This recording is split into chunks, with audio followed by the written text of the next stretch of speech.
আমরা এখন আছি সুবগাছার মরুভূমির ভিতরে, যেদিকে তাকান খালি বালু আর বালু, বালু আর বালু। এটা হচ্ছে সুবগাছার মরুভূমি।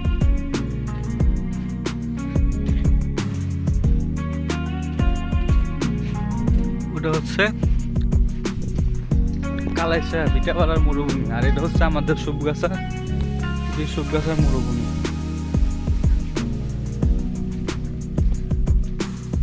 এই মরুভূমির জন্য এখানে কোনো কিছু আবাদ করতে পারি না, কোনো ফসল হয় না। মরুভূমির মধ্যে ওই যে দেখা যায় একখণ্ড প্রাসাদ করে বসে আছে।